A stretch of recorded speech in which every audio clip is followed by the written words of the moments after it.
तो आपने वो कहानी सुनी है ना, शेर आया लेकिन शेर आता नहीं है।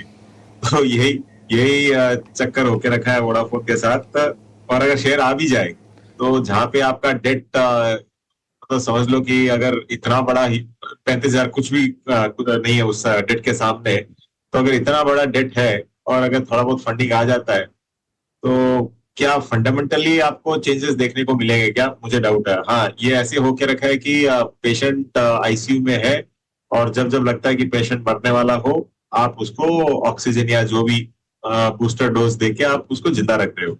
ये हालत होके रखी है। जब तक कोई भी बिजनेस में क्या चाहिए होता है अभिषेक, या तो आपके कस्टमर बेस में बढ़ोतरी होनी चाहिए, आ, आप ज्यादातर डेट फ्री होना चाहिए, प्रॉफिटेबल कंपनी होनी चाहिए। ये क्या हो रहा है इधर? यहाँ पे आपका कस्टमर बेस भी हर महीने उठ रहा है और डेट हाई लेवल्स पे आज भी प्रॉफिट आप कमा नहीं पा रहे हो।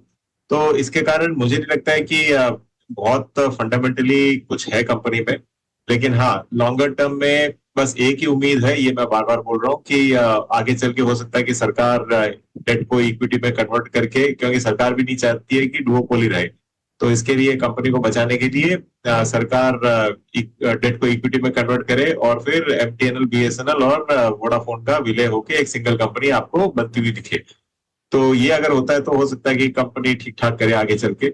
लेकिन जब 7,000 कंपनीज अवेलेबल है बाजार में, कोई जरूरी नहीं है आप वोडाफोन के पीछे ही लगे रहो। मतलब बहुत बहुत कंपनीज अवेलेबल है अगर आपको सही में निवेश करना हो तो। ऐसे डिस्क्लोजर, वोडाफोन का कनेक्शन है मेरे पास और कुछ नहीं है। कि चलें कि जो नेगेटिव्स हैं, जो नकारात्मक चीजें भाव में शामिल हैं, और यहां से जो होगा बेहतर ही होगा। देखिए, इनके पास जो टोटल सब्सक्राइबर है इनटू आप कर लो मल्टीप्लाइड बाई जो एआरपीयू है उनका, मतलब एवरेज रेवेन्यू पर यूजर। तो जो आरपू है उससे आप मल्टीप्लिकेशन कर लो, फिर आप देखो कितना डेट है और इतना रेवेन्यू। ये तो मैं प्रॉफिट की बात ही नहीं कर रहा हूँ, सिर्फ रेवेन्यू की बात कर रहा हूँ। तो ये लोग सर्विस कर पाएंगे क्या? बहुत आपको खुद को दिखेगा कि बहुत दिक्कतें वाली बात है यहाँ पे। और जैसे मैंने कहा, जब बाजार में इतनी सारी कंपनीज अवेलेबल है, इसके पीछे जो कंफ्यूजन हो, अब मैं बोल रहा हूँ ना, मुझे भी ये नहीं मालूम कि आगे चल के कंपनी में क्या होने वाला है। अगर सरकार ऐसा कुछ करती है तो हो सकता है कंपनी बची रहे, नहीं तो ये धीरे धीरे आप समझ लो स्पाइस जेट की कैटेगरी में मैं डाल रहा हूँ इसको भी। एक और चीज थी, देखो टोटली लॉस्ट आउट हो गया मैं भी, तो मतलब मुझे नहीं लगता है कि किसी को इसमें, हाँ, ये बोल रहा था कि कंफ्यूजन इतना है कि आप ब्रोकरेज हाउस के रिपोर्ट्स भी देख लो। थोड़े दिन पहले आया था एक रिपोर्ट 3.5 टारगेट, आज आता है कि थोड़ा बहुत पॉजिटिव रहेगा, ऊपर भी जाएगा। तो मैं इसकी मानूं, किसकी मानूं, किसकी मानूं? तो मेरा एनालिसिस तो कहता है कि मैं दूर रहना चाहिए, क्योंकि फंडामेंटल अगर कमजोर दिखता है, और देखिए बाजार इस तरह में है जहां पे ऑल टाइम हाई है।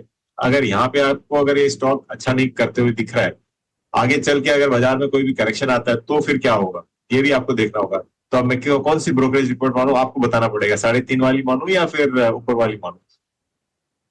विवेक, वैसे तो ₹2.5 के भी टारगेट्स हैं, 15 के भी हैं, 24 के भी हैं, पर आप ये भी बता दीजिए, आप कस्टमर तो हैं, पर क्या आप हैप्पी कस्टमर हैं या फिर वहां पे भी दिक्कतें दिख रही हैं आपको? कस्टमर तो सृष्टि मैं 2001 से हूँ। 2001 में आरपीजी हुआ करता था, उसके बाद में एयरसेल हुआ, उसके बाद में वोडाफोन हुआ। तो मैं 2001 से हूँ, और जो मेरा नंबर है मैं पब्लिक में नहीं बोल रहा हूँ, मैंने 500 रुपया घूस दे के लिया था उस समय। तो इतना लंबा कस्टमर हूँ और मैं हैप्पी कस्टमर हूँ, कोई इशू नहीं।